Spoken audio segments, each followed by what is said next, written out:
Okay, so here we have the Concept 2 rower. This is the primary exercise here at the Rowdojo, and we're just going to go over the movement. When you strap your feet into the straps, you always want the straps to be over the widest part of your foot. I personally like to go barefoot. I think that gives you a closer connection with the foot plates and lets your toes get more flex as you go back and forth. We want to grab the handle off the hook, and remember to keep a nice relaxed grip. We don't want to grip the handle too strong, or else we're wasting energy through the forearms. So have a nice relaxed grip, just kind of wrap your fingers around the handle, and then when we drive with the legs, this is where we generate the most power. You're going to have about 70% of power coming from the legs, and then you hinge the hips and activate the back, and then lastly you activate the arms and bring in the handle to the solar plexus.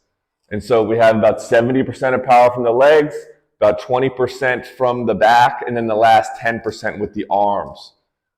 We don't want to lead with the back or lead with the head.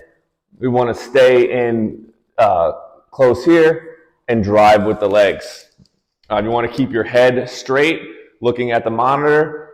We want to tilt the back from about 11 o'clock to 1 o'clock. So slight lean back and slight lean forward.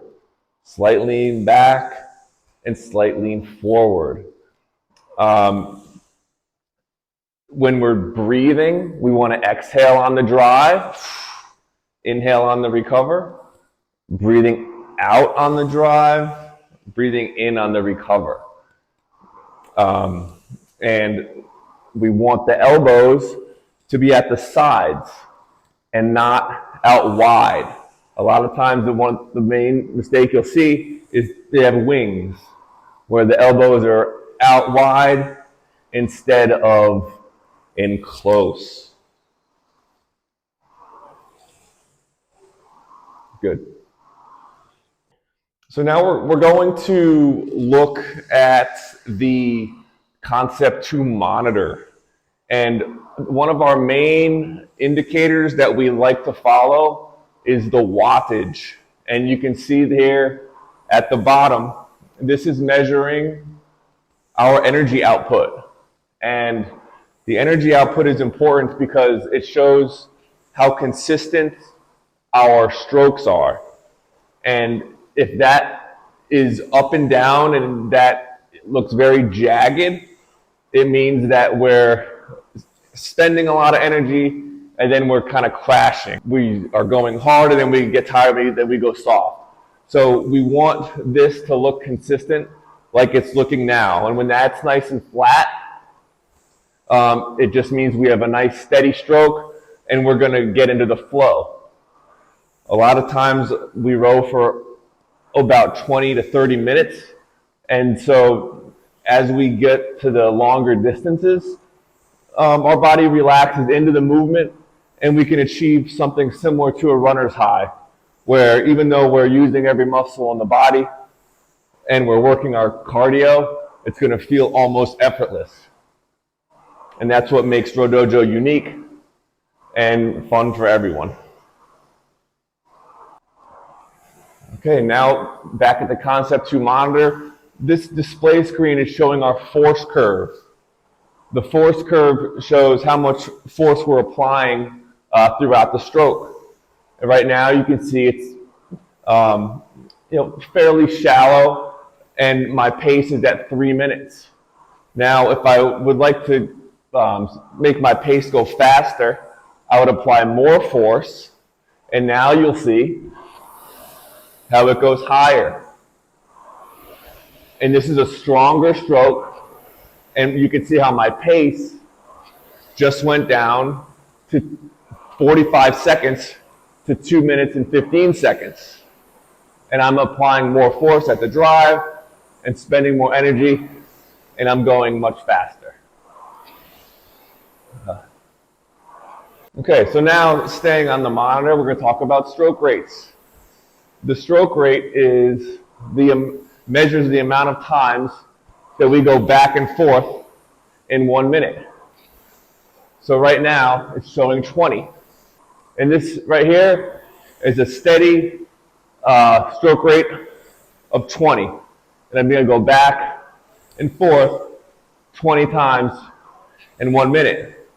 And now I'm going to speed it up to a stroke rate of about 27. And you can see here, the number that used to say 21 is now up and hovering right about 26, 27. And we could even go as low as 12. And 12 is going to be it's going to look much slower. Here. Drive. It's like we're coasting on the water.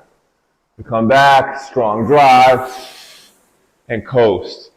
So we have all these different rhythms and tempos that we could go, and we link them with the beats of the music.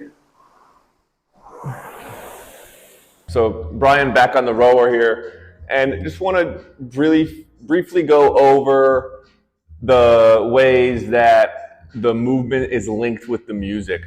Okay, so we have a song on in the background right now, and the first thing we want to do is listen for the beat.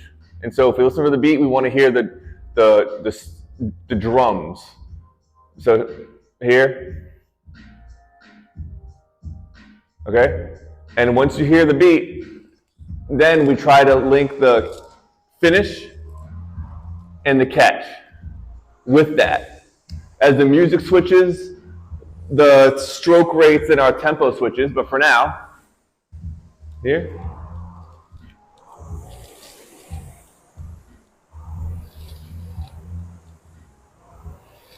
Okay, so this particular song has a stroke rate of 22. And we want to keep that stroke rate steady with a consistent energy output for the duration of the song.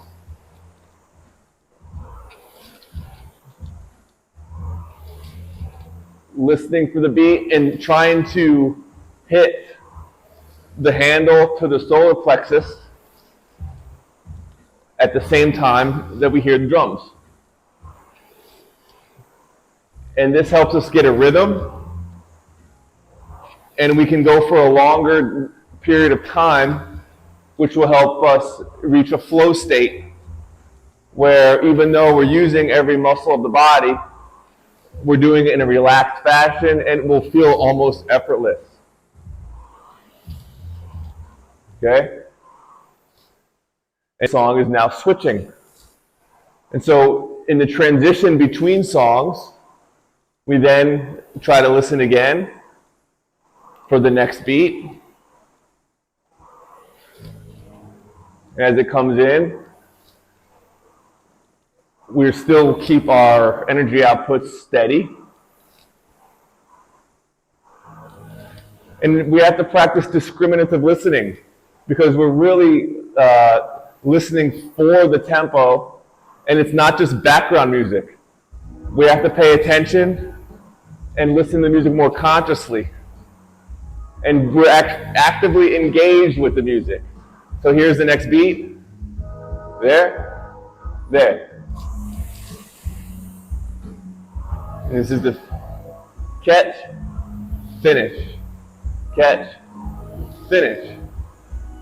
All right, and this stroke rate is a little bit faster, about 24. Catch, tap, catch, tap. All right, and this makes it more fun, and it could even be described as the most simplest form of dance. Because we only have to catch 2 beats. And sometimes people will say, this is the first time I've ever been on beat for anything. But it's still very doable for people of all ages and athletic abilities.